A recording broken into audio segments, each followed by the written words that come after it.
economía, eso por Microsoft Teams. No, nada. Bueno, buenos días a todos. Un placer saludarles a los que están remotos.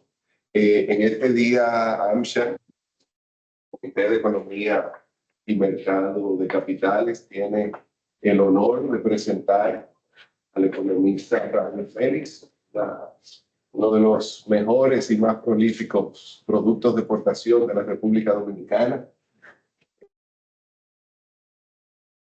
Súper ejemplo de capacidad y de formación y de lucidez en la rama de la economía.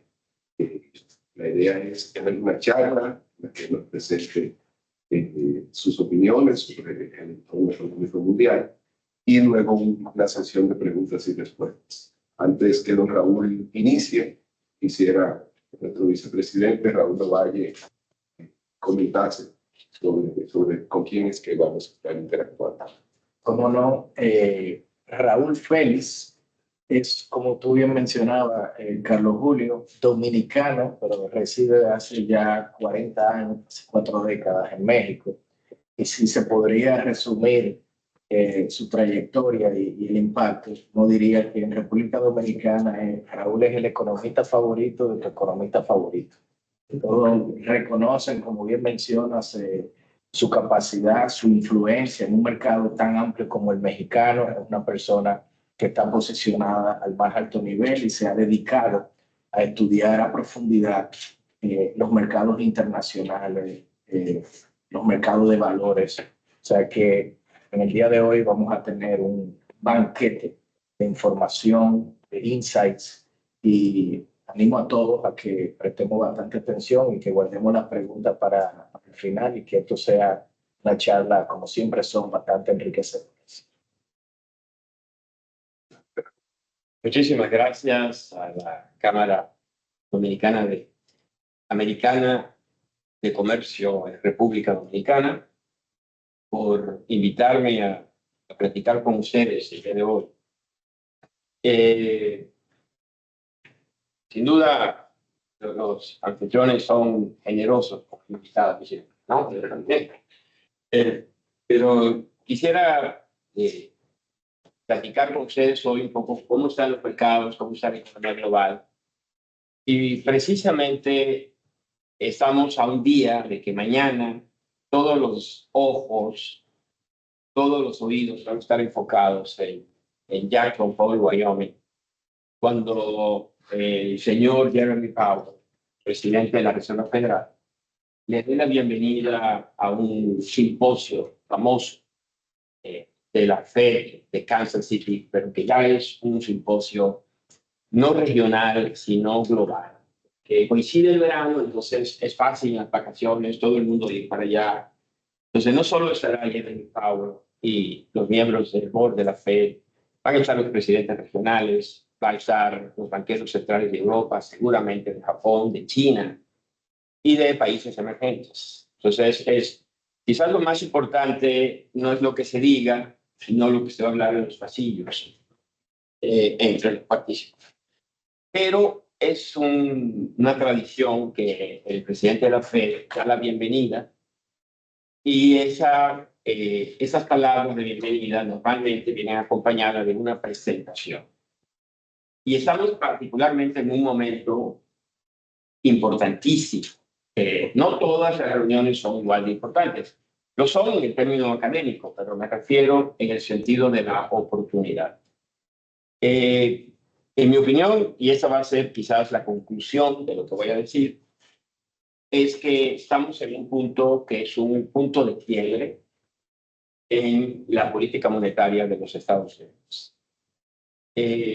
Como todos sabemos, la Reserva Federal tiene un doble mandato por ley, que se llama estabilidad de precios y máximo empleo.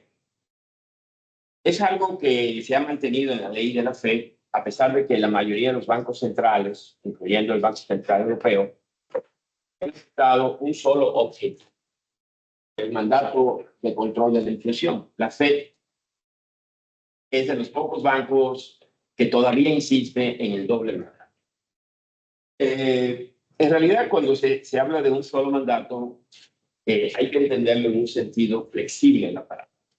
Y más bien es un mandato preferente. Pero no quiere decir que los bancos que solo tienen objetivo de inflación no les preocupa el crecimiento económico, la estabilidad económica, el pleno empleo, etc. La cosa es que yo creo que normalmente las políticas se tienen que caracterizar por el énfasis que se pone.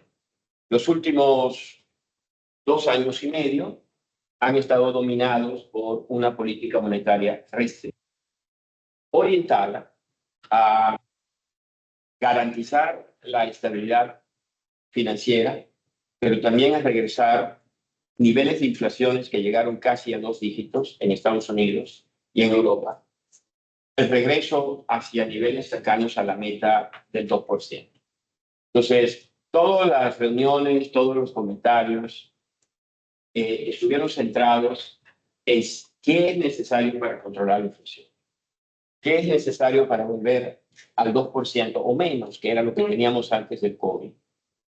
Y hubo muchos debates. Si hubiese venido hace 6 meses a este foro, la discusión era de si la Fed había perdido la oportunidad de estabilizar los precios y si se había quedado corta, si estaba behind the curve, si debía todavía subir mucho más las tasas.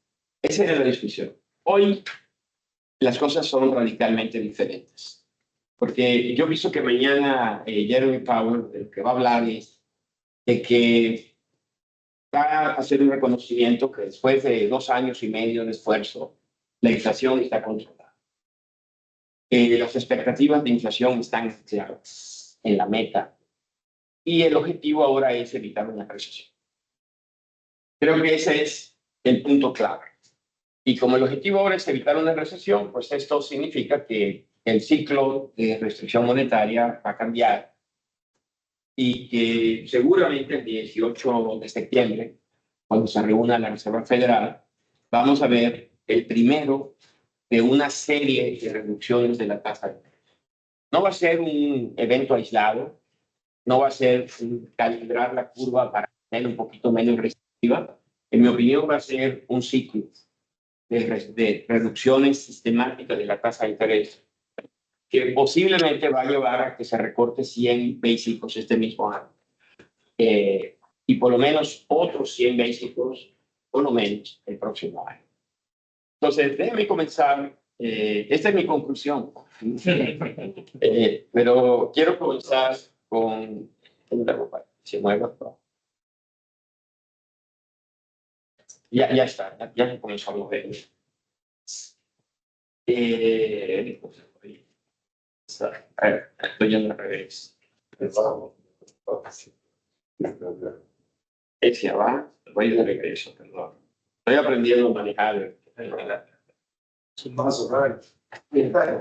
Ok, entonces, quiero comenzar. Hace 2 semanas, el lunes 5 de agosto, los que estamos viendo los mercados pegados, nos llevamos un tremendo susto, porque parecía que ese lunes se iba a dar un crack, y no solo en el mercado norteamericano, sino global.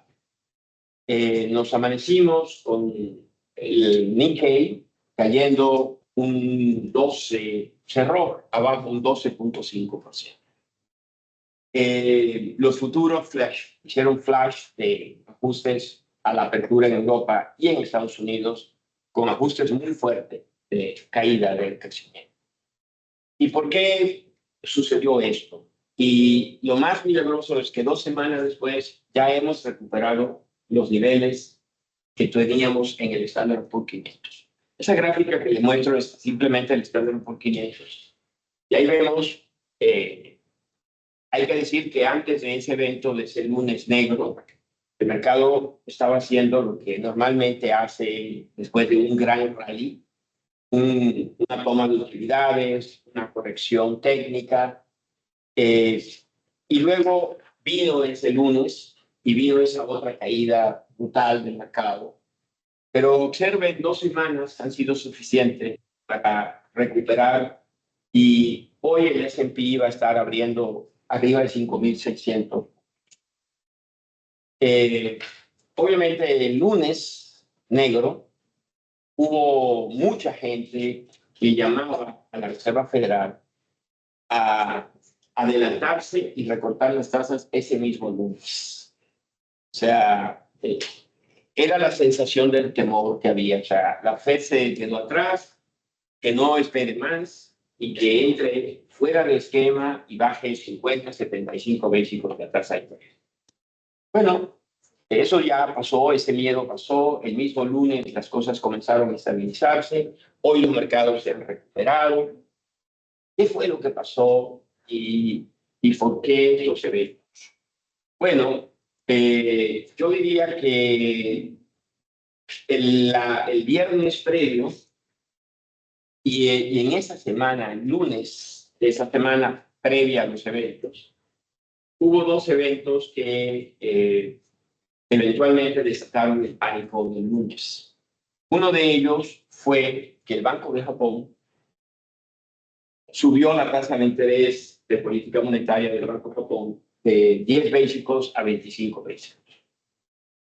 Nadie diría que eso es un gran incremento en la tasa, pero también anunció que iba a reducir el programa de compra de bonos al mercado y en general de inyección de yenes al mercado. Y el gobernador mandó una señal de que esto solamente era el inicio de un ciclo de normalización de la política, la tasa de política en Japón. Un evento. Luego el viernes de esa misma semana tuvimos el reporte de empleo de julio. Y el mercado estaba esperando cerca de 190,000 empleos, fueron 114,000 empleos. La tasa de desempleo la esperaban en 4.1, fue 4.3. Entonces, esos datos desataron la idea de que la recesión no solo era una posibilidad, sino que ya había comenzado.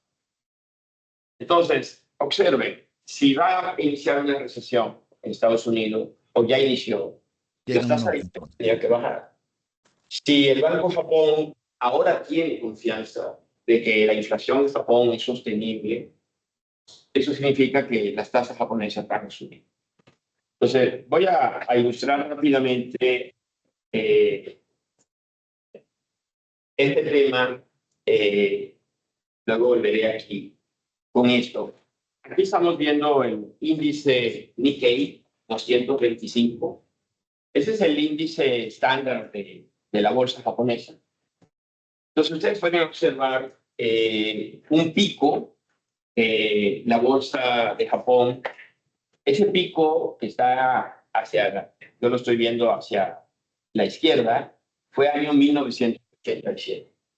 Y fueron 38,000 puntos. Es la famosa burbuja japonesa. Y 37 años después, regresamos a los 37 años. En esos 37 años pasaron muchísimas cosas. Por ejemplo, conocimos lo que es la trampa de la liquidez. Conocimos lo que es un periodo sostenido de deflación.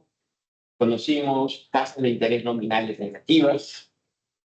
1000 intentos por reflotar la economía y crear inflación sin éxito. Pero bueno, ustedes ven, el COVID ayudó bastante, ¿no? Los estímulos que vinieron post-COVID ayudó bastante a regresar la inflación en Japón y a que el mercado se recuperara. Pero a partir de ahí vino el gran desplome, que ya se ha recuperado también, debo decir. Esa gráfica no lo muestra, pero ya se recupera. ¿Cuál es la esencia por la cual el mercado está preocupado? Por esto. Fundamentalmente es por esto que aparece. Esta es una gráfica generada con la información más reciente del Banco Internacional de Pagos. Y lo que nos muestra es el tamaño de los créditos que los bancos japoneses le han dado a bancos extranjeros y a entidades financieras no bancarias en el extranjero. Ustedes observan el monto en yenes, son 250 trillones. Esos son 2 trillones al tipo de cambio. Eso quiere decir que las entidades financieras en el exterior deben $2 trillones equivalentes, pero en una posición en yen. Y de esto, más o menos, hedge fund o private equities deben tener $1 trillón de deuda. Entonces, esa idea de una posible recesión en Estados Unidos inmediata, con rápidas caídas de las tasas americanas, más incrementos graduales en la tasa de yen, hizo que el yen en 2 o 3 días se apreciara un 13%. Entonces, bueno, 13% de apreciación contra una posición corta de 250 trillones de yenes son aproximadamente unos 250,000 millones de dólares de pérdidas en la posición. Entonces, la pregunta y para entender en esto es, bueno, y además, a lo mejor el yen todavía está muy barato. El yen le faltaría a lo mejor un 20 o 15% de apreciación adicional. Entonces tú dices, bueno, si estas posiciones están bien estructuradas, tienen hedge, entonces al final estas pérdidas se van a repartir en el sistema de forma ordenada. Y si no tienen hedge, pues alguien tendrá que pagar las pérdidas. Y seguramente no todos tienen hedge, o el hedge que tienen no es perfecto. Entonces, inmediatamente la sospecha de los participantes en el mercado es, ¿cuál es la próxima institución financiera que va a quebrar? Porque estás mirando todo, sacando la cabeza, pero como decía un clásico, no sabemos quiénes están nadando desnudos, ¿no? Entonces, nada más tenemos que esperar que baje un poco la marea y vamos a ver quiénes estaban desnudos, ¿no?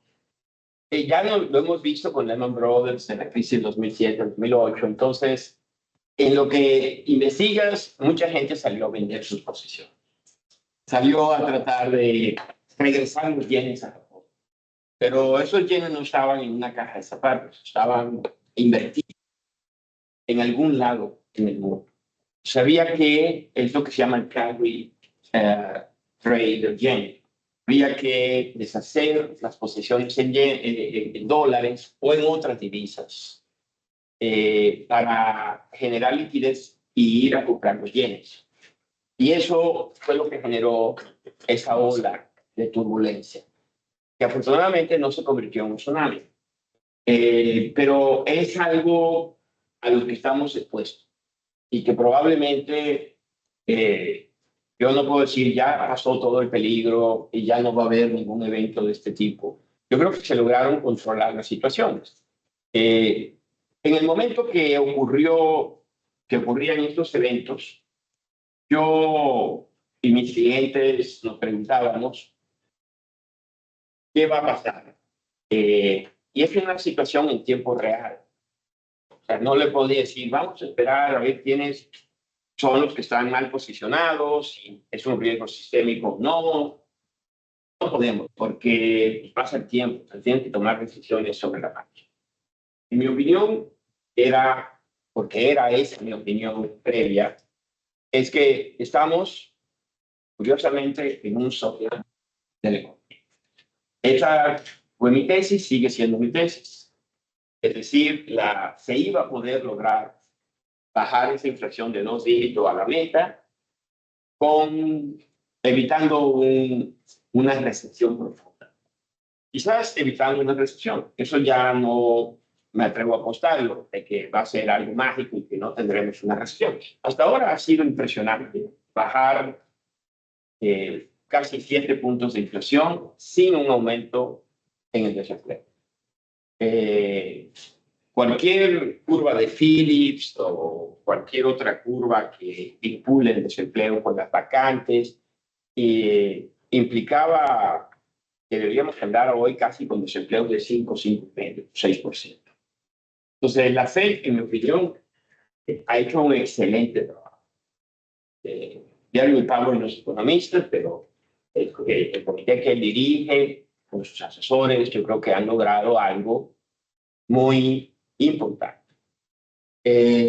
Claro, si se hubiese colapsado el mercado hace 2 semanas, hoy las críticas estarían al día, ¿no? Sobre el fracaso de Jeremy Powell y compañía. Ahora, aquí vemos esta es otra forma de cuantificar lo que vivimos el lunes. El nombre popular es el índice de miedo, ¿no? Es el VIX. Es un índice basado en la volatilidad implícita de las opciones que se operan diario del Standard & Poor's 500. Y normalmente este índice guarda una correlación negativa robusta con el Standard & Poor's 500. Entonces observen que ese pico intradía que alcanzamos el lunes negro de 65 puntos, partiendo desde una posición de menos de 14. De 14 puntos nos fuimos a 65. Eso nos da una idea del tamaño del miedo que es el lunes y cómo los traders y players estaban tratando de deshacerse del riesgo. Porque obviamente al subir la velocidad implícita quiere decir que las primas de riesgo para comprar puts del mercado se dispararon. Y lo bueno es que ayer andaba 16. Incluso la semana pasada hemos tocado 15 y parece que regresamos pues a la normalidad. Vuelvo de nuevo al stand. Bueno, otra forma de ver el miedo, yo creo que vale la pena verlo, es lo que pasó con el mercado más líquido que existe en el mundo, ¿no? Del bono del Tesoro de los Estados Unidos. Estábamos antes de esta noticia en 4.15, 4.20 el rendimiento del bono de 10 años y ya hoy andamos en 3.70, 3.75. O sea, es un movimiento de 50 básicos en un mercado de bonos que es del tamaño del PIB de los Estados Unidos. O sea, estamos hablando de 28 a 30 trillones de dólares. Entonces, ese es un movimiento muy, muy considerable que en el evento descontaba dos cosas, ¿no? Hoy podemos decir, bueno, es que fundamentalmente lo que ya está descontando es el inicio del ciclo de baja de tasas de la Fed. Pero el lunes, más que eso, lo que descontaba era que gente haciendo liquidez en dólares e invirtiéndose en un activo que es un refugio, ¿no? Pero no solo se benefició el bono del Tesoro, también se benefició un viejo conocido, que es, ahora le muestro,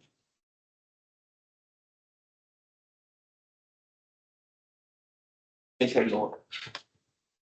Entonces, ahora estamos con... Ya, ¿no?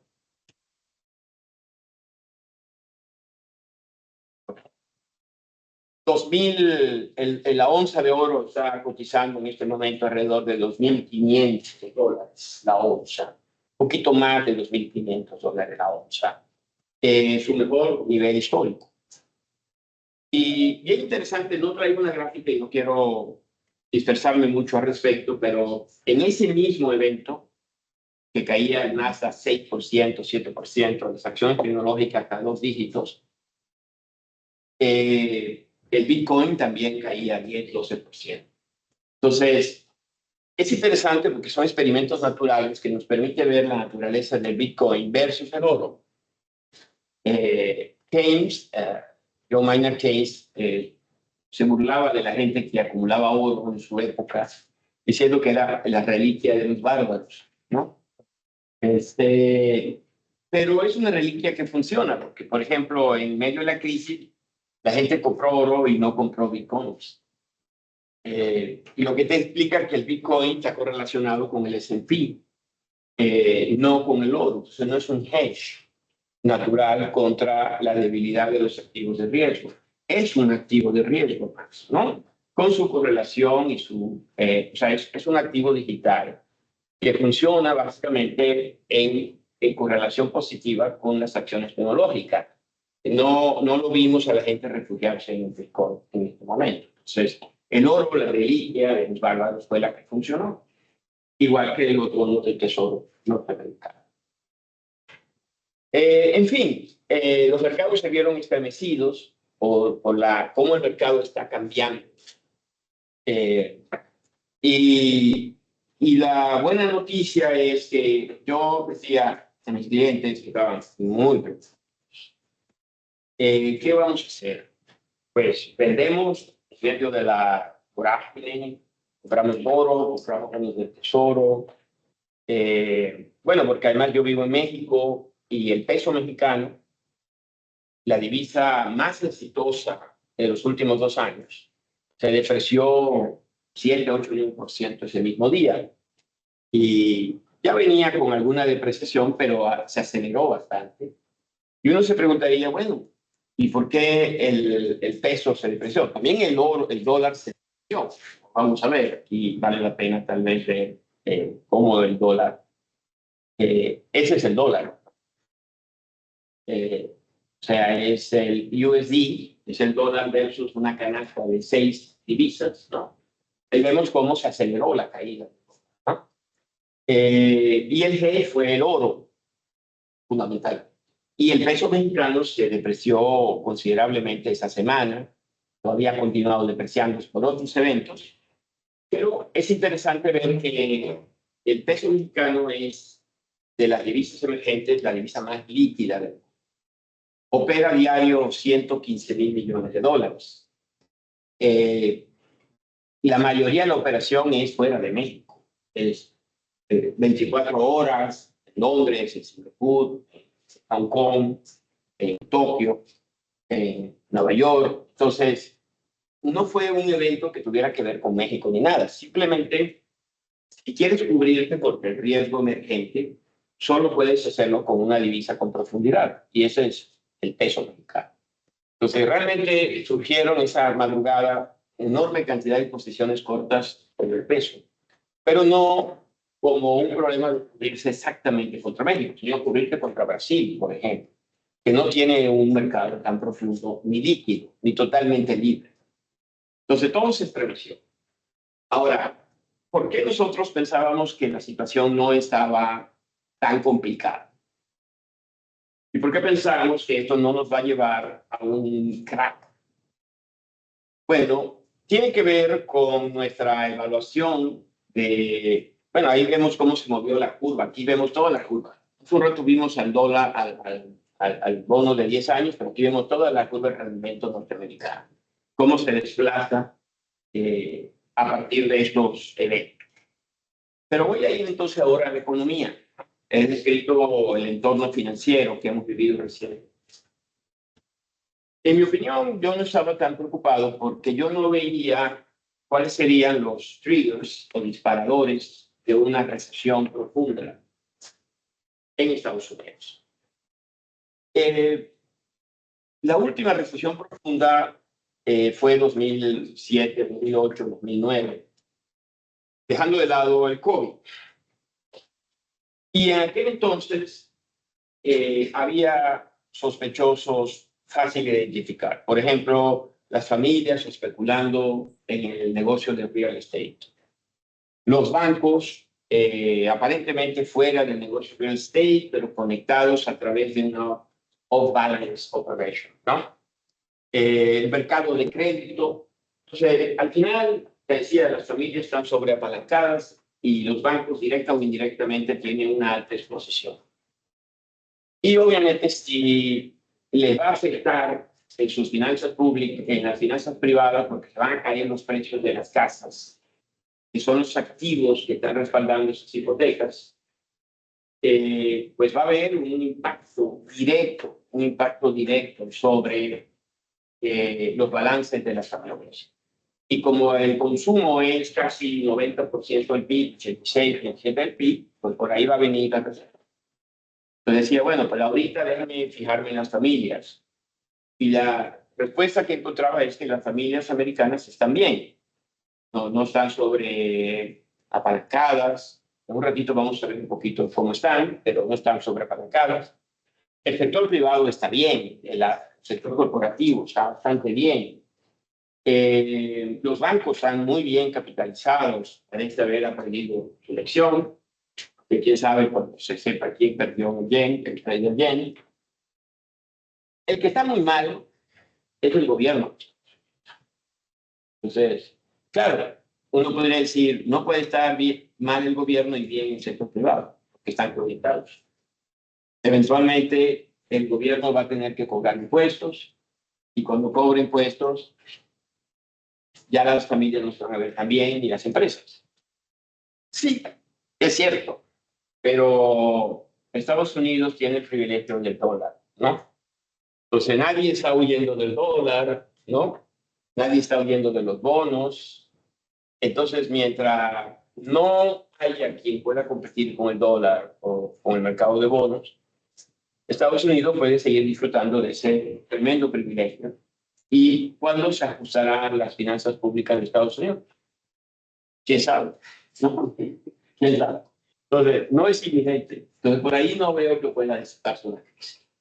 Ahora, ¿qué dijo? Vamos a revisar muy rápido cómo está la economía. Aquí está el último, la actualización de julio del Fondo Monetario Internacional de las proyecciones de crecimiento a nivel regional. Como ven, el fondo en julio pensaba que el mundo va a crecer 3.2% este año, muy similar al año pasado que fue 3.3%, y el próximo año 3.3%. Así que flat, ¿no? O sea, no se ve en el agregado del PIB mundial que el próximo año vaya a ser muy diferente de este año. Si vemos los países desarrollados, en particular Estados Unidos, vamos a ver con un poquito más de detalle. La idea es que este año va a crecer casi lo mismo que el año pasado, los 6 contra los 5, y sí viene una desaceleración, un crecimiento de 1.9 el próximo año, pero eso no es algo muy complicado. De hecho, el crecimiento potencial de Estados Unidos es un número que estaría entre 1.8, 1.9, 1.7, o sea, es una desaceleración hacia la tasa de crecimiento potencial. Eso califica como un soft landing. Sí, como vamos a ver, la inflación además va a converger. En el caso de la región del euro, que aparte de los choques del COVID, sufrió en mayor proporción la invasión rusa a Ucrania y la crisis energética que eso desató, las cosas van a ir mejorando desde una mediocridad, ¿no? O sea, crecimiento este año de 0.9, el próximo año 1.5. La región latinoamericana desacelerará un poco este año a 1.9 y luego crecerá según el fondo 2.7. Claro. Y Claro. la región No, tranquila, no te preocupes, yo lo voy a conversar directo.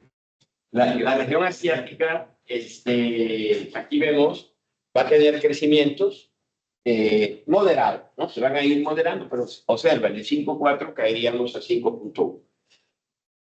En particular, vale la pena detenerse un poco en el dato de los Estados Unidos, ¿no? El fondo piensa que va a ser no se puede ver aquí, por lo menos yo con mi vista no veo tanto, 2.6 a 1.9. En fin, voy a pasar rápidamente a México, perdón, a Estados Unidos, a dejar de lado esto. Nada más comentar que, pues, en todo el esfuerzo de los últimos 2 años y medio, los bancos centrales subieron sus tasas de interés. Ahí vemos la mayoría de las tasas de política monetaria de los principales bancos centrales del mundo. Arriba está la Reserva Federal, que hoy está en 5.5, entre 5.25 y 5.50. Tenemos al Banco de Inglaterra, que está en 5.25. Tenemos al Banco Central Europeo, que ya redujo 25 básicos, está en 3.75. Tenemos el Banco de Suiza, de Suecia, que ya redujeron. Y allá abajo en amarillo está el Banco de Japón, ¿no? Que ya tiene tasas positivas. De hecho, ahí todavía no están los 25 básicos. Las tasas de mediano plazo, benchmarks de alrededor de 10 años, ahí vemos cómo rebotaron, siguiendo básicamente el ciclo de endurecimiento de la política monetaria, pero han comenzado a ver, por lo menos han hecho una especie de planicie y ya apuntan hacia abajo. El panorama rápido nuestro, cuando nosotros hacemos proyecciones de las principales economías del mundo, así es como vemos a la economía europea, que va a ir fortaleciéndose un poquito de crecimientos de 0.5, 0.7 hacia crecimientos el próximo año de 1.6, 1.7, son sus tasas de crecimiento históricas. La inflación en Europa pensamos que va a seguir cayendo. Ha tenido un pequeño repunte en julio, pero es realmente algo nada preocupante. Pensamos que para el primer semestre del próximo año estará el Banco Central Europeo en la meta del 2%.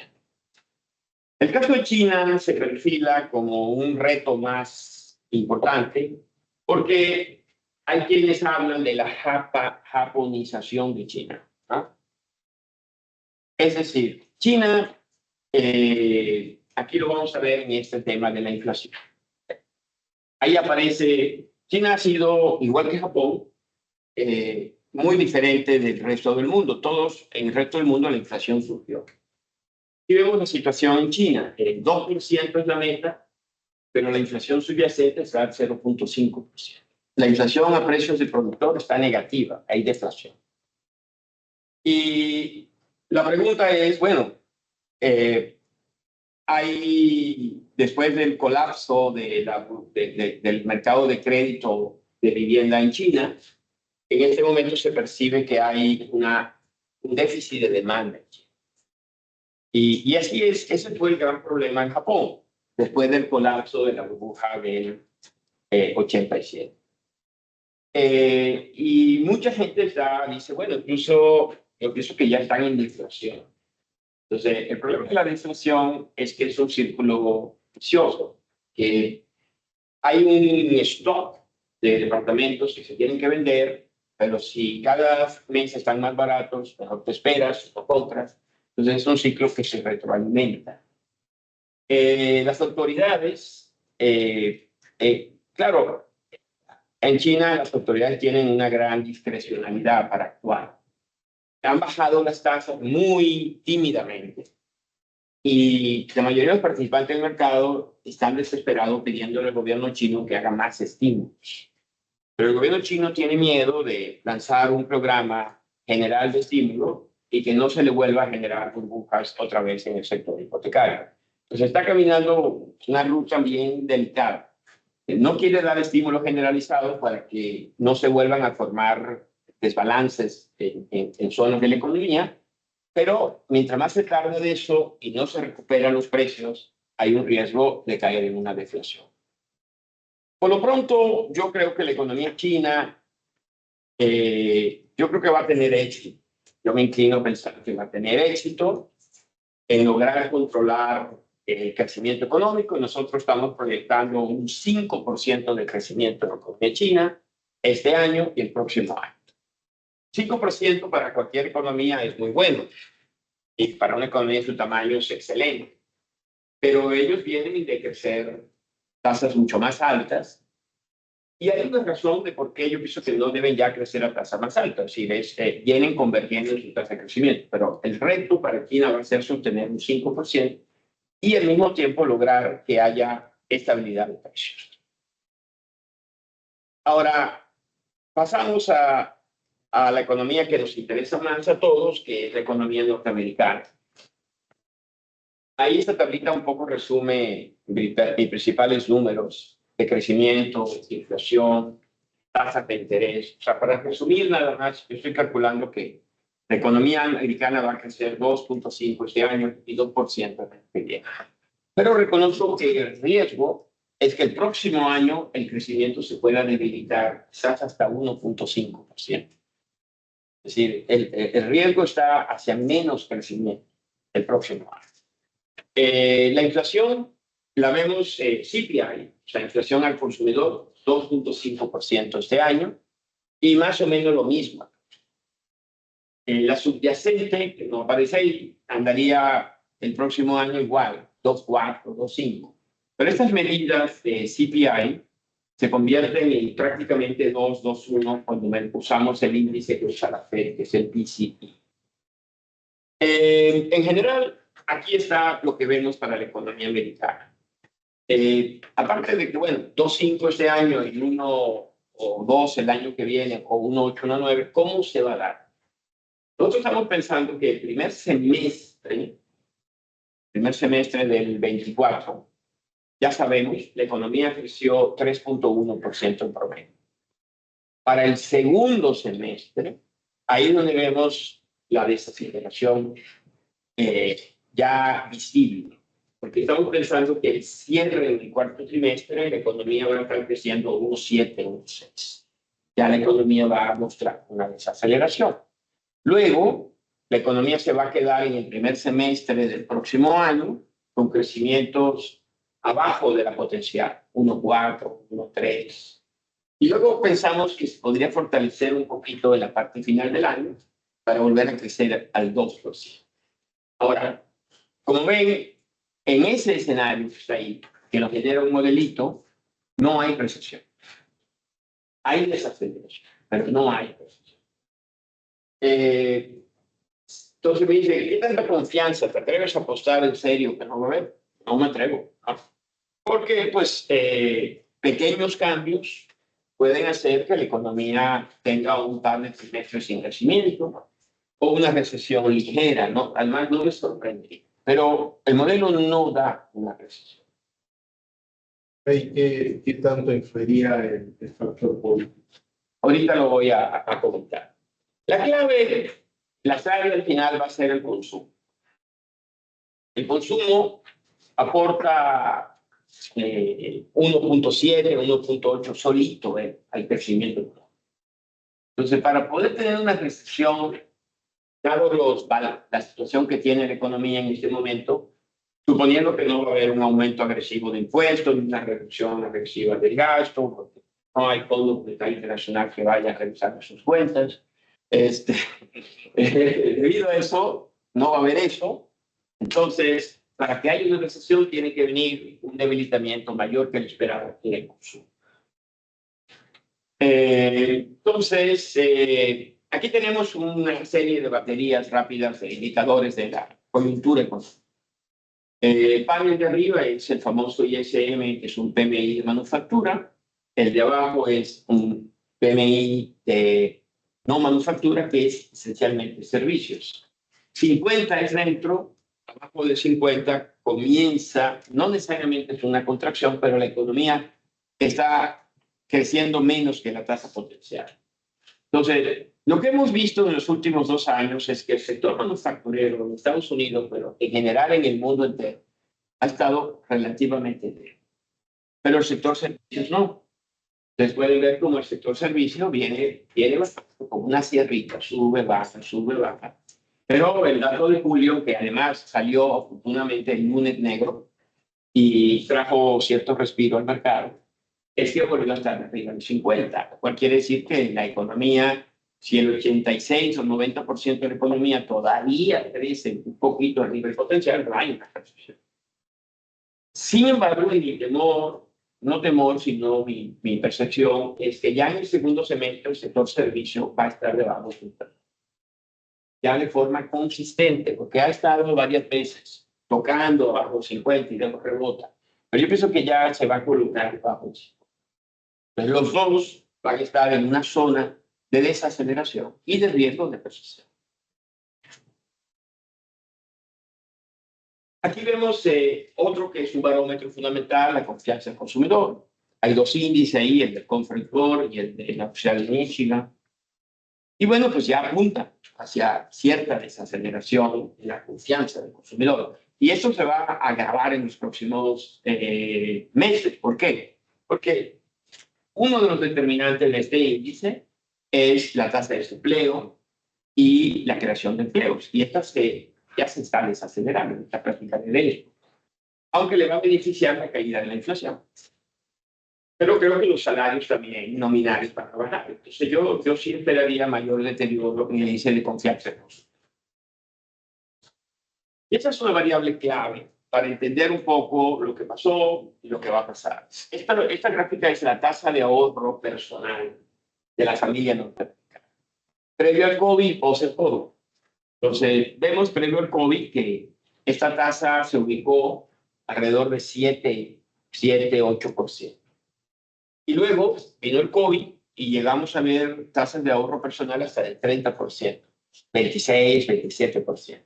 Claramente explicada porque el COVID no te permitía gastar y también por los subsidios fiscales. Entonces, todo ese dinero se acumuló en la tarjeta de débito de las familias. Pero ya a partir del 21, finales, 22, 23, 24, se lo gastaron. Es el consumo de revancha. Aparte, seguro aquí en Punta Cana. Se lo gastaron. Y al mismo tiempo, es interesante, al mismo tiempo que la FED estaba apretando la política monetaria, lo cual implicaba automáticamente un costo alto en la tarjeta de crédito. Pero en un primer momento no necesitaste la tarjeta de crédito, usaste la tarjeta de débito, porque tenías ahorro forzoso. Entonces ese ahorro forzoso ya se desvaneció. En este momento la tasa de ahorro personal es 3.5, 3.6. Tiene que regresar a 7, 6. Eso quiere decir que el crecimiento del consumo debe desacelerarse respecto al crecimiento del ingreso disponible.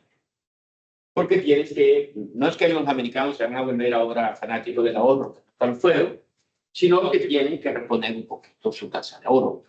Hemos visto algunos, hay quienes dicen que ese va a ser el factor de la crisis, que las familias americanas realmente están quebradas, ¿no? Que ya no aguantan las tarjetas de crédito, etcétera, etcétera. Sin embargo, la FED de Nueva York hace un estudio de la hoja de balance, de la salud que tiene la hoja de balance de la familia. Y en realidad, solo un 4% está en una situación extrema, ¿no? Si uno ve las tarjetas de crédito, efectivamente, la parte que no se está pagando, que se está yendo vencida, ha subido de un 6, 7 a un 10, 11.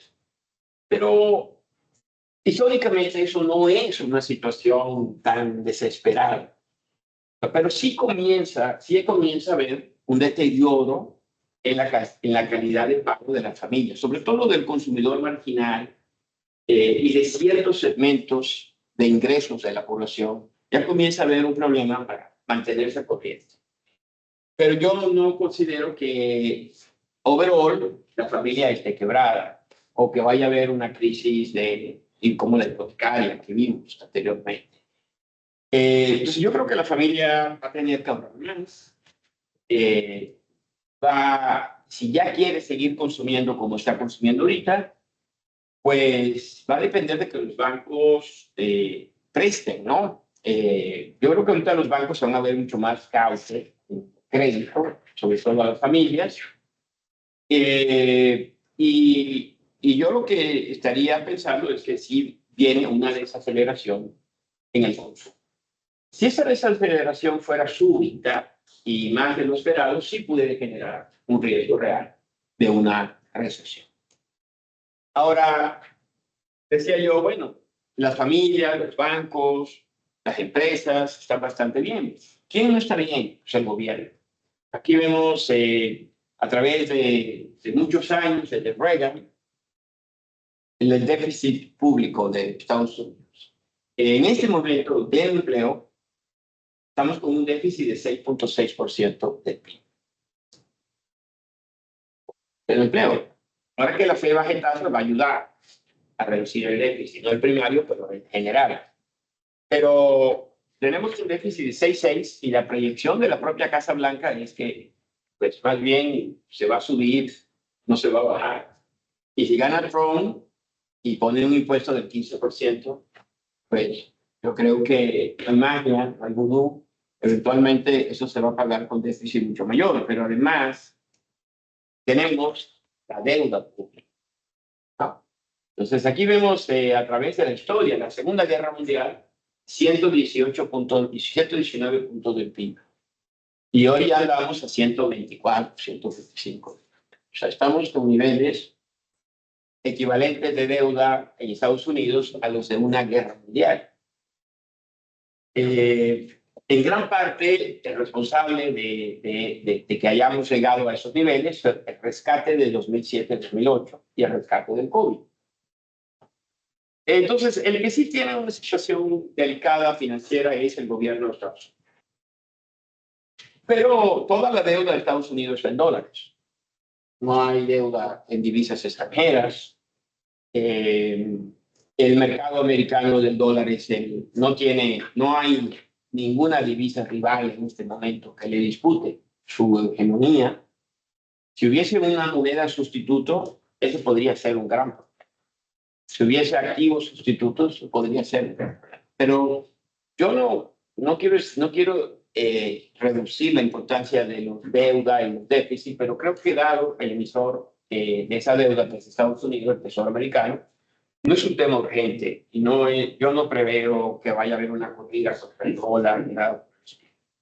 Y a la larga, la salida puede ser mayor crecimiento económico, si la inteligencia artificial cambia la tasa potencial de crecimiento de la economía y sube un punto y se sostiene en 15, 20 años, se corrige. Un poquito más de inflación, no una alta inflación, en vez de 2, a lo mejor realizar un 3, un punto más de crecimiento, y aquí se puede regresar, como se regresó después de la Segunda Guerra Mundial, a niveles de 35 o 40. Es un gran reto y es un gran question mark, pero para mí no es una señal de que es inminente una crisis de confianza, o algo así en el dólar, en los bonos norteamericanos. O sea, el papel del dólar como moneda hegemónica no lo veo yo en el horizonte de 10 años, 20 años puesto de crisis. Aquí está el tema del empleo. Y esto nos va a llevar otra vez al tema del consumo. Ayer, precisamente, yo quería ponerlo, pero no encontré una gráfica a tiempo.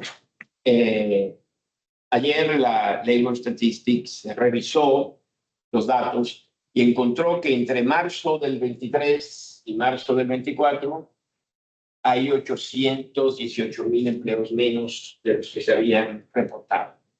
Se habían reportado 2.9 millones de empleos y son como 2.7. Es algo que ya no sospechaba. Es decir, no, cuando uno compara la encuesta de employment con la de unemployment, no tenían sentido. Te decía, uno entiende que son metas diferentes, bases diferentes, encuestas diferentes, y que eventualmente se tienen que conciliar, pero una creación de empleos que no se reflejaba en el tema del desempleo. Hoy comienza a ponerse los puntos sobre las sillas y descubre la oficina estadística descubre que 1 millón de empleos se le fue de más. y van a venir más revisiones. O sea, porque la población económicamente activa crecería cada mes 150, 140, 160,000 empleos. No 215, 220, como era el promedio que tenía. Entonces, yo esto lo veo como una reivindicación del soft landing, ¿no? O sea, mucha gente señalaba a la FED, le decía, ustedes se están equivocando, la economía no se está desacelerando, la economía se está acelerando. Y lo que te mostraban era este número. En fin, yo creo que finalmente la justicia, a los que nos veíamos ridículos diciendo que iban a ser 150, sería 280, se burlaban de nosotros, ¿no? Pero además, algo muy evidente, este es el dato que más mueve al mercado de bonos. Y casi todo es humo, ¿no? Entonces, realmente mucho de la volatilidad es sobre nada, ¿no? Es un juego de nada, es un hacer, ¿no? Porque inmediatamente la gente reacciona mucho a esto porque esto impacta a la política. Los políticos ven este dato. Pero este dato no es confiable. O sea, este dato está sujeto a revisiones sistemáticas. Hay que ver toda la figura, ¿no? Para no perderse en esta, mirando nada más un solo indicador. Entonces, ahí vemos la tasa de desempleo. Ese fue un indicador más consistente que el dato de la nómina no agrícola. Muy lentamente ha ido subiendo. Ahorita terminamos en julio en 4.3.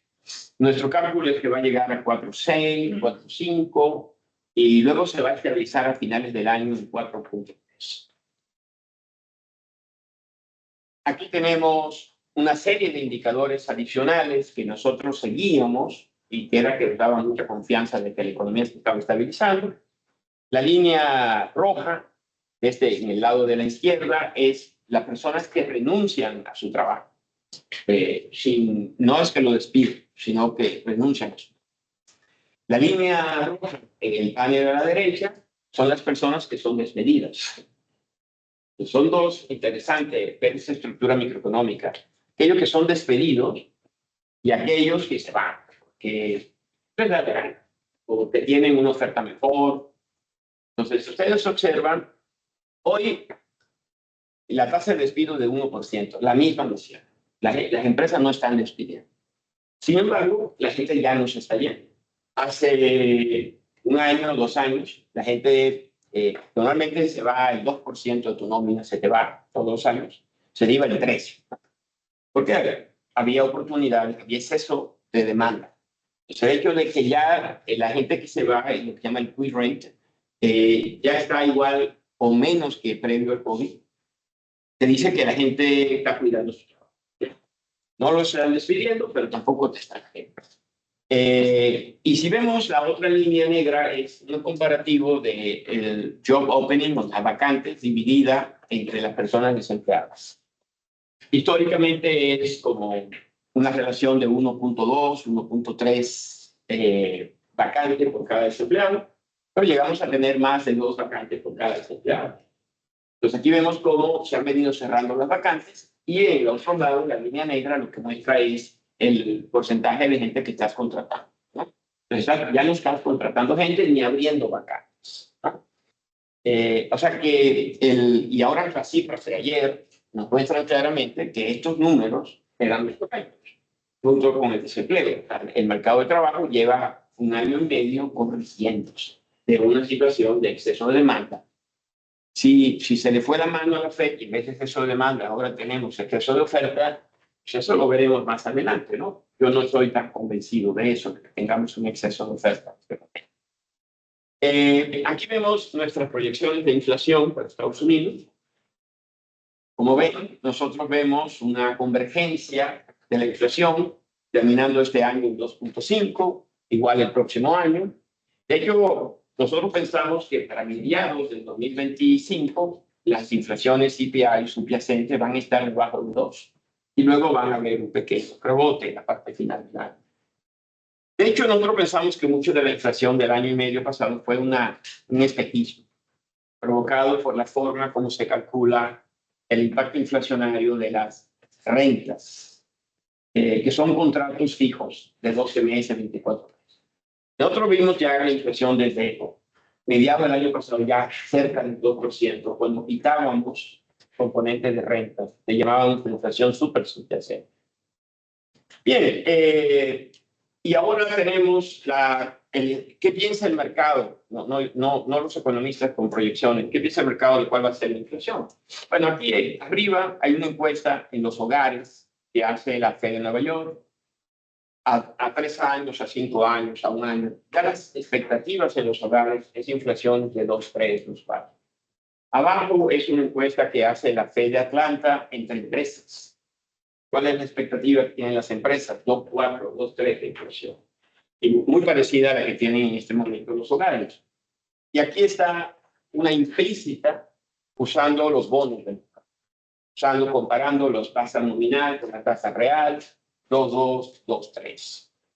Y aquí está una medida amplia de inflación subyacente llamada la multifactorial subyacente de la Fed de Nueva York, que ya cayó al 2%.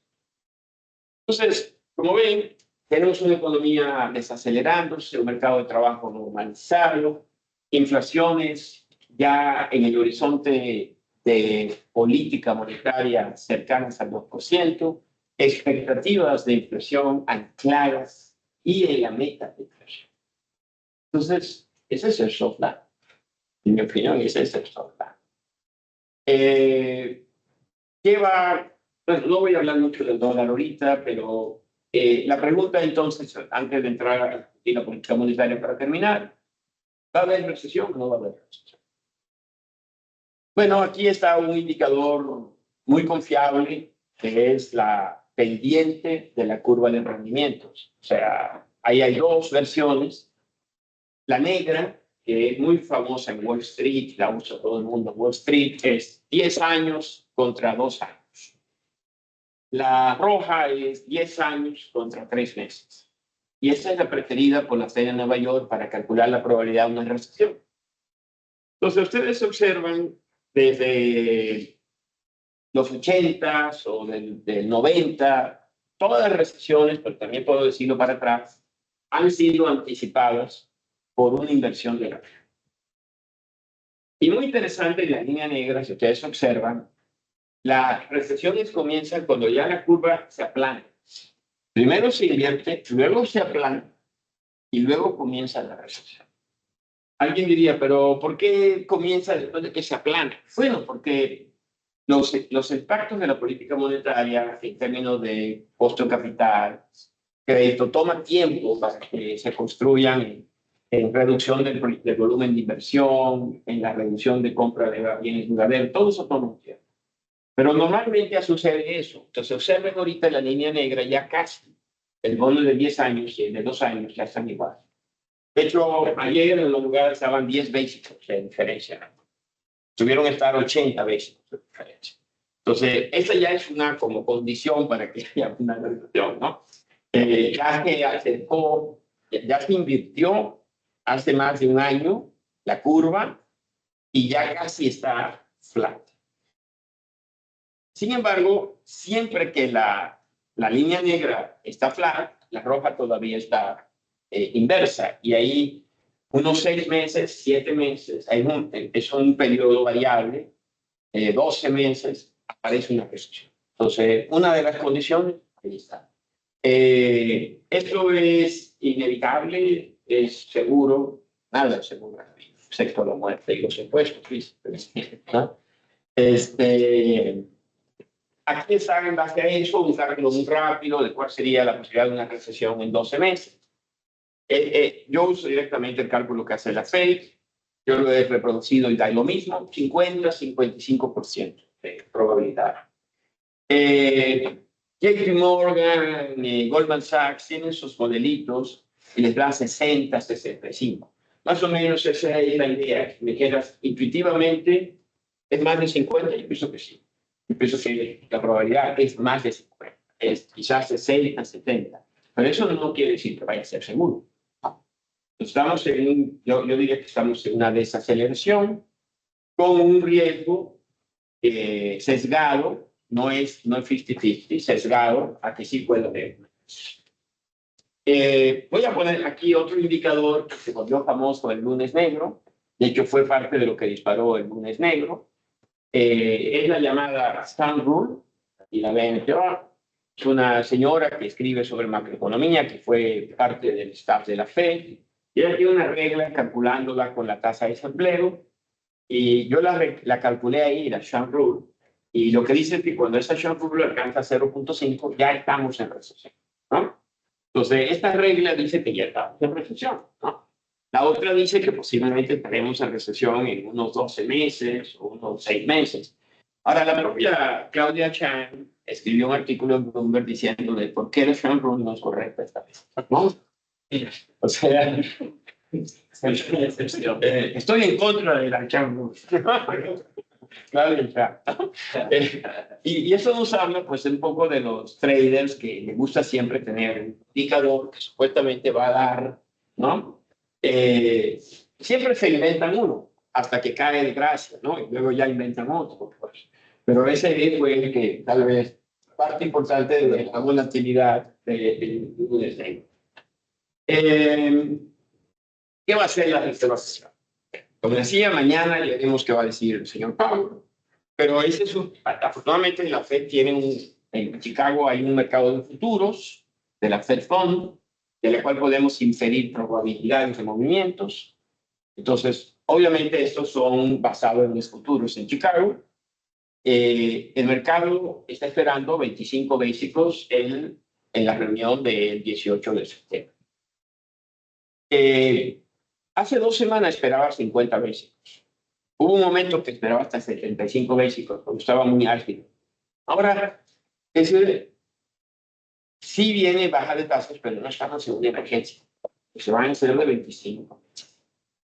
Y para la reunión del 7 de noviembre, la mayor probabilidad está en un movimiento de 50 básicos.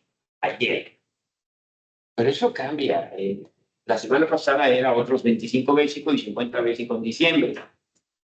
Ahora el mercado está pensando que va a ser 25, 50 y 25, 100 básicos antes de que termine el año. En los últimos 25 en diciembre.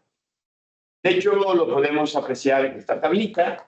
Ahí podemos ver las reuniones de los próximos 12 meses. Y pues tenemos la primera de 25, la de noviembre del 50, la de diciembre de 25. Y luego tenemos 1, 2, 3, 4 hasta julio del próximo año de 25. Entonces, 200 básicos de aquí a julio del 2025. Estaríamos terminando con una tasa por ahí entre 3.25 y 3.50 en julio. Aquí no está totalmente actualizada, pero aquí vemos dos visiones, ¿no? La que mostró la Fed en su famosa gráfica de puntos, que es la línea negra que vemos allá, y cómo está el mercado. El mercado está pensando que vamos a cerrar el próximo año entre 3 y 3.25. Y hacia el 2026 caeremos a 2.75. Sin embargo, si hay una recesión, la caída puede ser más rápida. Y el 2026 podríamos ver tasas hasta de 2%, es lo que pensamos. Es decir, en la parte baja del 2026 podría la tasa caer hasta 2%. Obviamente, la idea es tratar de evitar lo que pasó post el 2007-2008, que recuerden que es que la inflación se metió debajo de 2 y no, casi 10, 12 años, la Fed no pudo lograr inflación del 2%.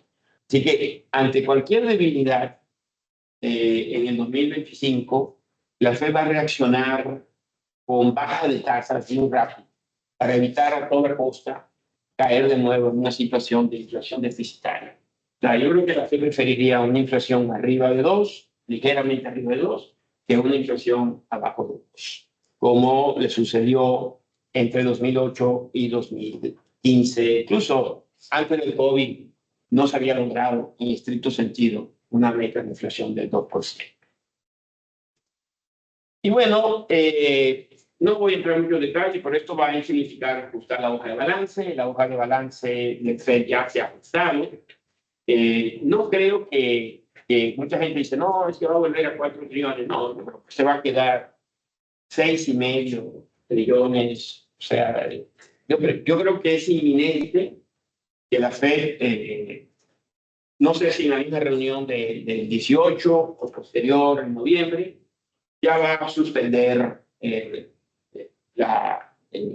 o sea, va a dar la instrucción de que se reinviertan todos los retornos del portafolio de treasuries, ¿no? Ya lo hizo una vez.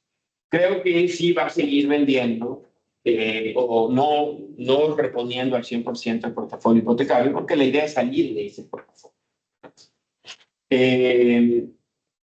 Y bueno, en conclusión, yo diría pues que antes de hacer unas pocas palabras sobre la política de Estados Unidos, yo diría que el soft landing es el escenario más probable para los próximos 12 meses, con un riesgo de más del 50%, 60, 70% de que se toque a una recesión.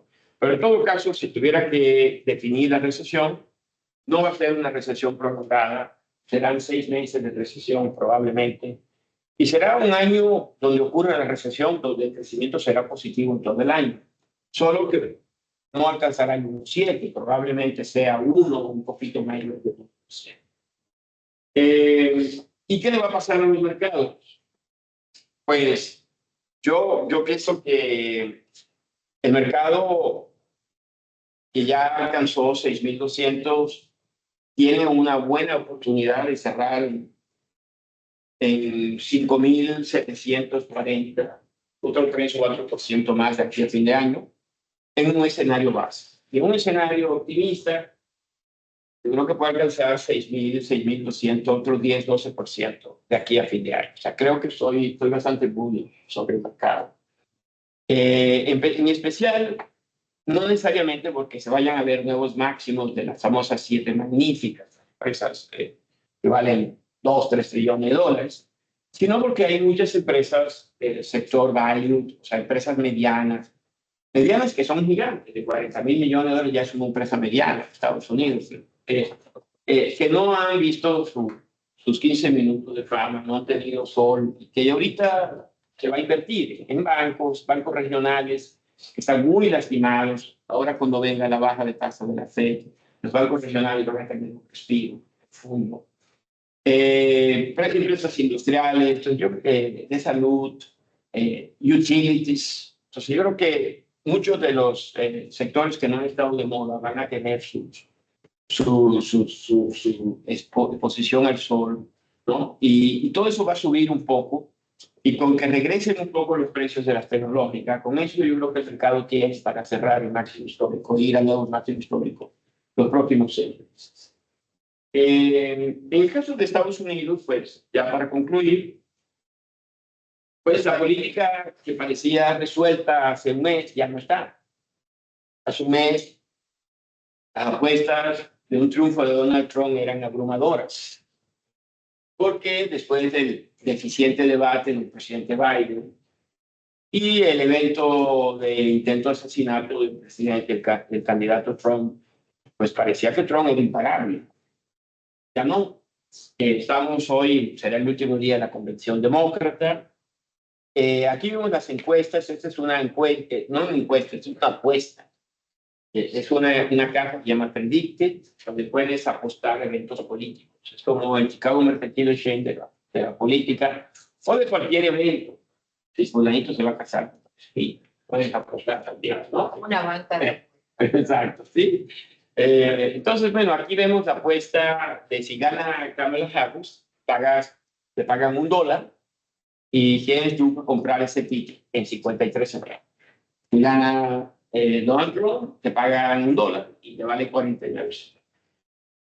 Lo buena noticia para Trump es que se ha venido cerrando en la última semana, porque a Kamala Harris, Trump había caído a 43 centavos, ¿no? Y Kamala Harris había llegado a 56.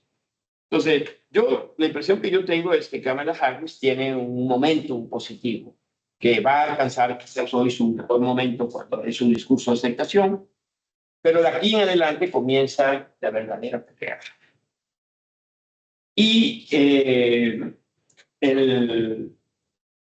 aquí vemos en el voto popular, Kamala Harris ya ha sacado ya una ventaja de 1.5 puntos porcentuales de Trump. Pero el voto popular no es el que va a decidir.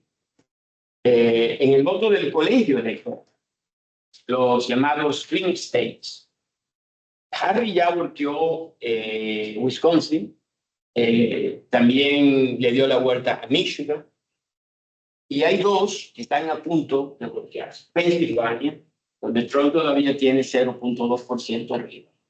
Pero eso quizás ya ahorita es de Harris. Harris necesita ganar Pensilvania, ¿no? Y está Arizona, donde también la diferencia es 0.2. Entonces, si Harris gana Arizona y Pensilvania y se mantiene como está, será la próxima presidenta. Pero yo diría que too close to call, y que el debate del 10 de septiembre puede ser definitivo. No sé si va a haber más debates, pero el 10 de septiembre ese sí va a ser. Y viene el cierre. Entonces, es muy difícil en este momento decir. Yo creo que hay una mala, injustamente desde mi punto de vista, una mala percepción del desempeño económico de Biden y la población. Y mucho es porque la gente dice, no, es que la inflación los tiene hundidos, ¿no? Pero ya no hay inflación. Pero lo que pasa es que los precios no van a regresar a donde estaban antes. Entonces, el Partido Republicano en su propaganda dice que hay una inflación enorme, que las cosas no bajan de precio. Pero eso ya es deflación, está pidiendo. Eso no va a ocurrir, pero en la percepción de la gente es que le ha ido peor a la gente de cómo le fue con Trump. Eso le favorece a Trump. Pero bueno, Trump tiene también muchos factores negativos. Ya para concluir, nada más diría, bueno, y si gana Trump, ¿qué podríamos esperar? ¿No? Pues yo creo que vamos a esperar neoproteccionismo.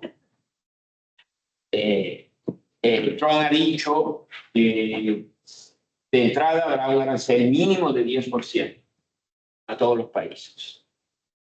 Y que ese arancel se va a calibrar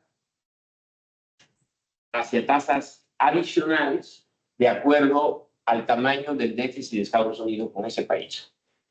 O sea que todos los países que tengan superávit con Estados Unidos deberían estar esperando un 10% más algo. En el caso de China, ese algo puede llegar a 50 hasta 100%, ¿no? Y otros países, depende. Ahora, en el caso, la pregunta es si los países que tienen tratados de libre comercio se le aplica o no se le aplica. Robert Lighthizer, que seguramente será el zar de estos temas, lo fue en el gobierno anterior, que en un libro sobre ese tema, y le han preguntado, y cada vez que le preguntan, él dice, no, evita responder, ¿no? Evita responder. O sea, le deja la cosa en ambigüedad. O sea, Dominicana y México se le va a aplicar, pero no, si yo tuviera que apostar es que no se le va a aplicar.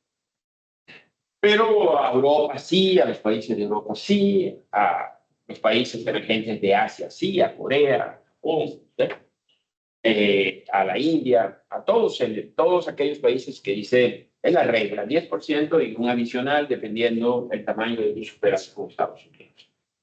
Creo que viene una desregulación tremenda, ¿no? Permisos para extraer petróleo y gas en toda la plataforma de Estados Unidos. O sea, a Trump le gusta el petróleo, le gusta el gas, cree que eso le da a los Estados Unidos totalmente independiente. Y bueno, las políticas de transición energética, Trump tiene muy poco respeto por ellas, por decir, si tuviera algún respeto. Le gustan los carros de gasolina. Dice que lo primero que va a hacer es quitar todos los decretos de Biden a favor de la transición, los subsidios a los autos eléctricos, los subsidios a los paneles solares. Bajar impuestos, ¿no? Recordemos que la baja de impuestos que él hizo es transitoria. Y en 2 años, esa tasa de impuestos debe regresar a su nivel normal, que es un 35% para las familias y un 30% para las empresas, o un 31, 32. Si gana el plan de Harris, las tasas de impuestos regresarán a lo normal, quizás con algunas excepciones para las familias que ganan hasta 400,000. Si gana Trump, él dice que no, que se van a quedar donde están porque han sido exitosísimos. Han generado una recaudación tal que se pagó sola en sus gastos, ¿no? Y él dice que incluso buscaría la oportunidad de bajarla al 15%, ¿no? Ya vemos que eso se va a traducir en mayor déficit, mayor deuda, y hasta que aguante, ¿no? Hasta que aguante. En la política monetaria, Trump ha dicho que quizás él va a dejar a Powell si se porta bien, ¿no? O sea, Que puede ser gobernador. pero que él considera que el presidente de Estados Unidos debe tener una palabra en las decisiones de política monetaria.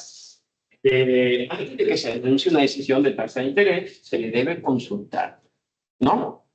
Lo cual quería decir, pues ustedes pueden pensar y todo, pero al final si va a subir o bajar la tasa, el Departamento del Tesoro, yo, jefe, soy el que va a decidir si sí.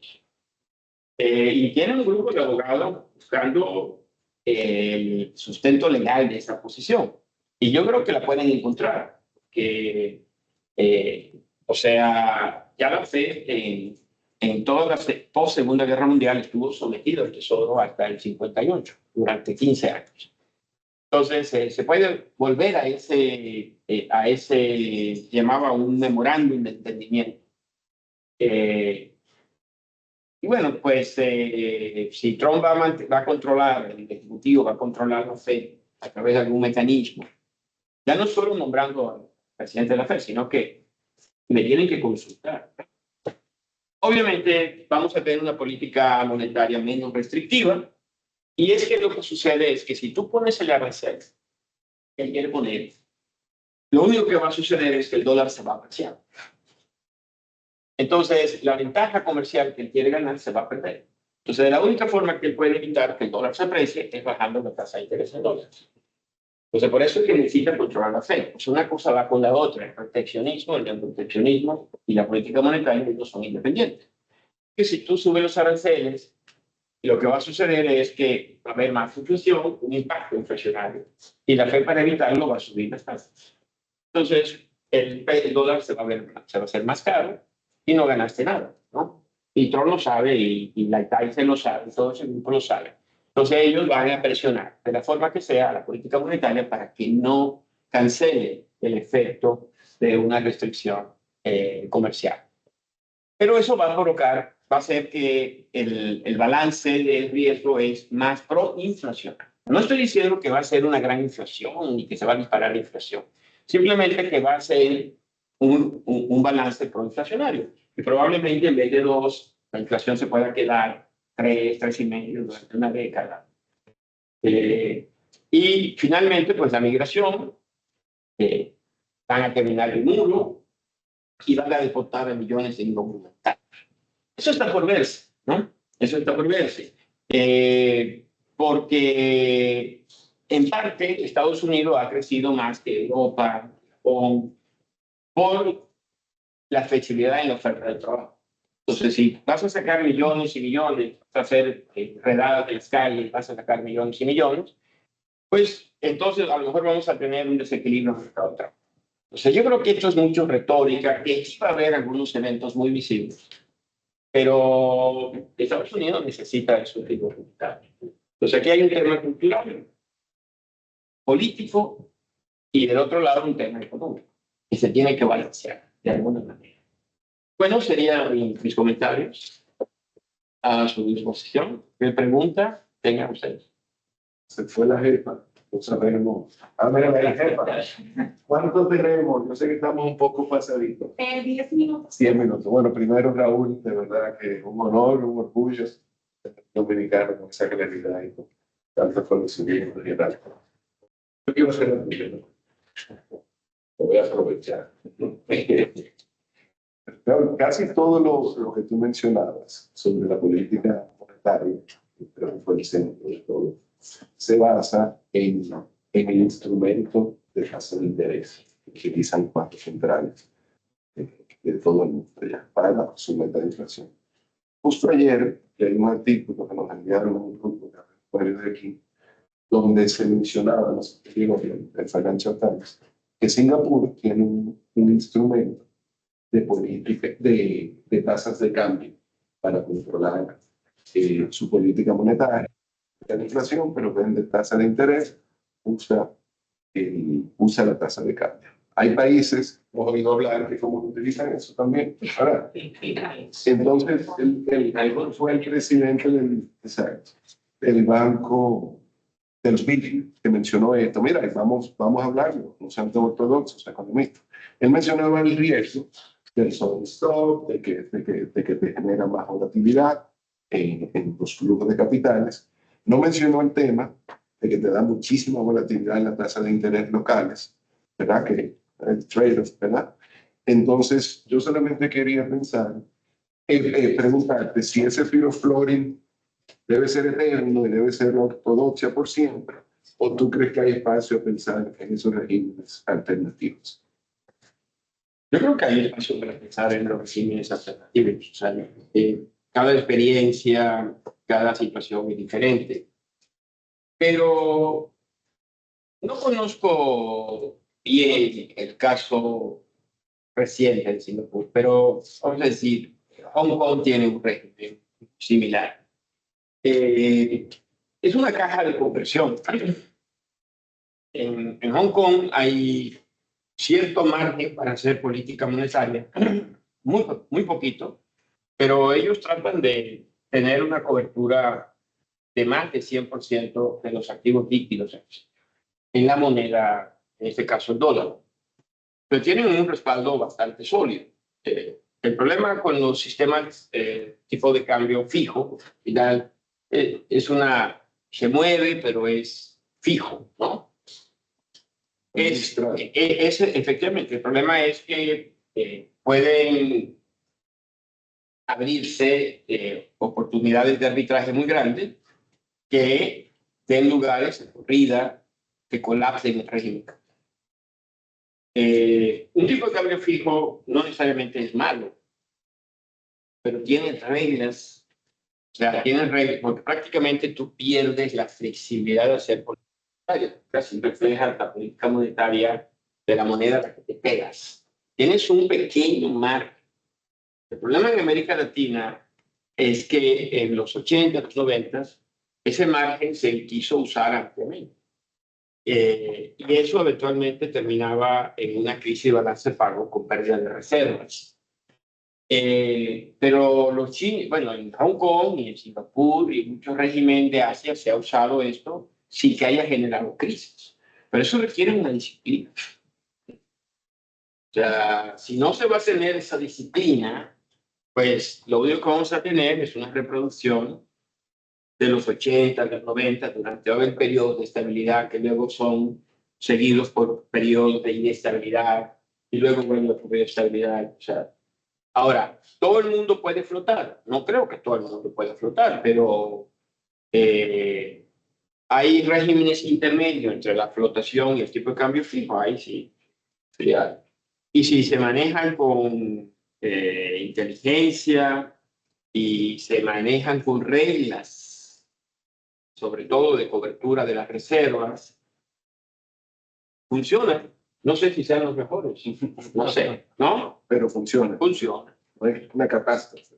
No, si tienen efectos redistributivos, si tienen efectos sobre la eficiencia, ¿no? O sea, eso es lo que en todo ese espectro hay que compararlos con sus méritos, ¿no? O sea, puede ser que funcionen, pero tal vez el funcionamiento es excesivamente costoso. O discrimina contra ciertos sectores, etcétera, ¿no? Volatilidad de la economía real. No, claro, porque obviamente algo se tiene que ajustar. La volatilidad tú no la detienes. O sea, la volatilidad real, si no se va a ir al tipo de cambio, se va a ir a la tasa de interés, mercados financieros. Jacinto Díaz tiene una pregunta en la mano levantada. Saludos, buenos días. Muchas gracias, Raúl. De verdad, excelente presentación y repaso. Mi pregunta viene por parte de su opinión al respecto del impacto de todo lo que se ha presentado al respecto de la política monetaria y la economía de Estados Unidos. ¿Qué incidencia y opinión tiene usted en el impacto que tendría eso en la República Dominicana, en nuestras tasas de intereses, en nuestro mercado cambiario? O sea, ¿cómo pudiéramos nosotros aterrizar eso, aplicarlo aquí a Dominicana? Y gracias. Sí, bueno, yo creo que no lo quisiste decir, pero República Dominicana era el objetivo de tu pregunta, ¿no? Así que voy a hablar, voy a unir los dos temas, ¿no? En mi opinión, y de hecho, pues estoy trabajando, voy a hacer un anuncio, un paper, esto. El régimen cambiario que tenemos es un régimen con ciertas asimetrías, donde cierta parte de la compra-venta de dólares es totalmente libre y otra parte tiene restricciones, ¿no? O sea, creo que tú puedes vender, nadie te restringe si sales a vender dólares, ¿no? Pero tal vez si sales a comprar, sí, no.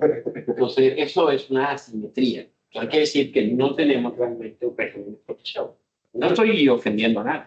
Estoy diciendo, entonces, no. O sea, que puede parecer como que estoy criticando, ¿no? Es una simple observación. Entonces, eso implica pues, ciertas distorsiones con respecto a lo que es un régimen flexible.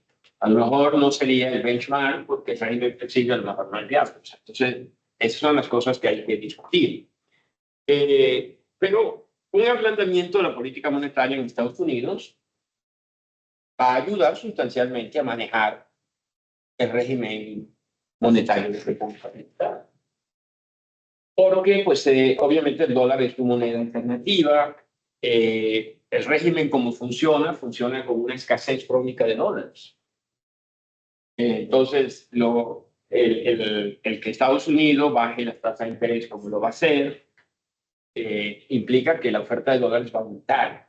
Entonces, para la República Dominicana eso va a facilitar el manejo híbrido de objetivos de inflación y objetivos de tipo de cambio. Yo creo que eso le va a ayudar muchísimo al Banco Central, ese relajamiento monetario. Eso debería implicar baja en las tasas de interés en el país.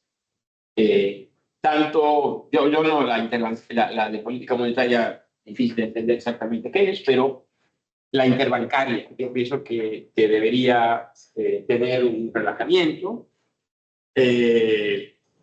Yo creo que bajaría, no me atrevería a hacer pronóstico de cuánto. Además, en un entorno donde aquí se ha alcanzado la meta de inflación. La economía sí ha repuntado, pero ha repuntado a crecimientos consistentes con lo que es la tasa potencial y probablemente con la desaceleración que venga en Estados Unidos, mantener un 5% sea difícil. Entonces yo creo que va a haber espacio para bajar tasas, porque la menor restricción monetaria en Estados Unidos le va a quitar presión al dólar, fundamentalmente. Es como yo lo veo, ¿no? Una pregunta. Sí, sí. Que tenemos tiempo. Sí, sí. Y quizás para wrap up ya lo que usted nos ha venido diciendo, un placer siempre conversar. Pero pensando ya un poco más en los temas estructurales y cómo el mercado lo ve.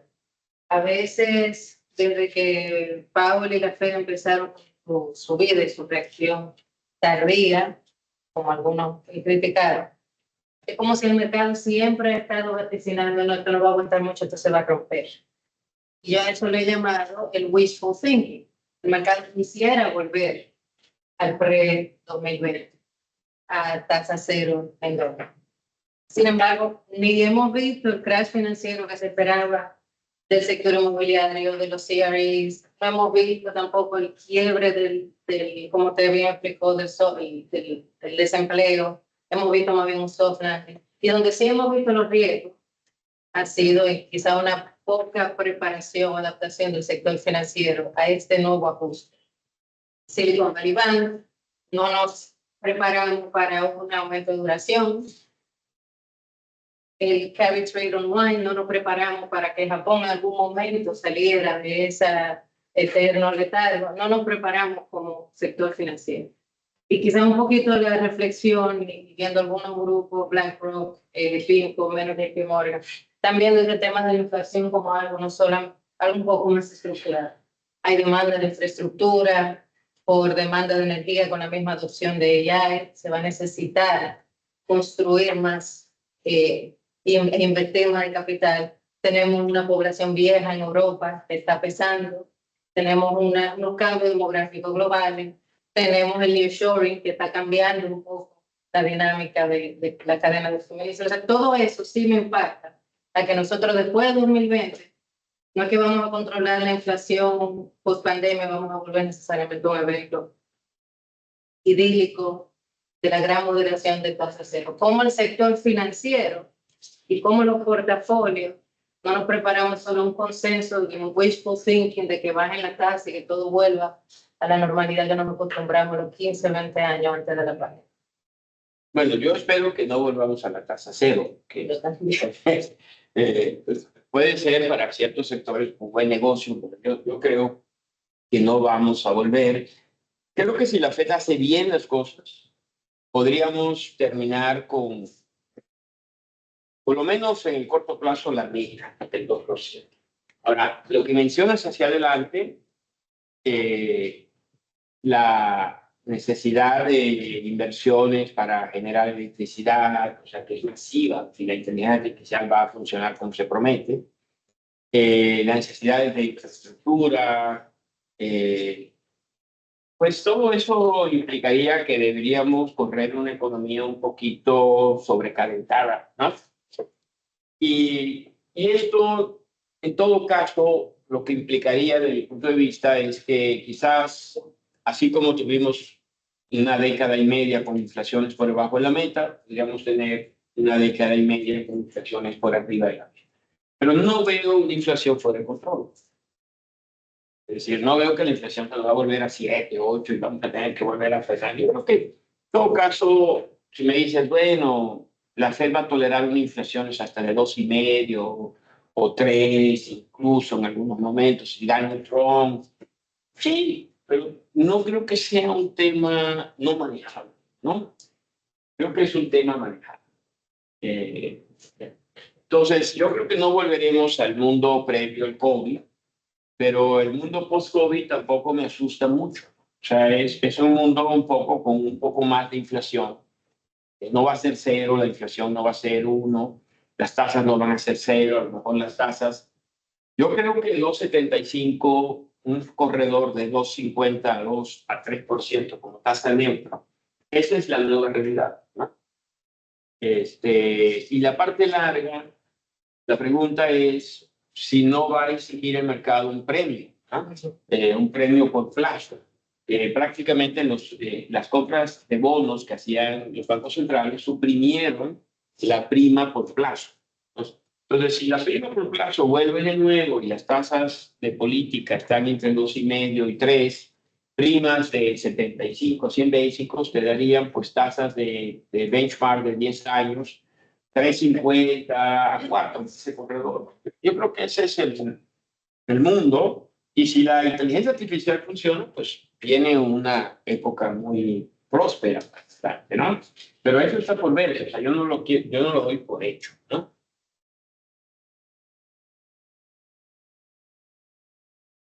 Muchísimas gracias a todos. Raúl, muchísimas gracias.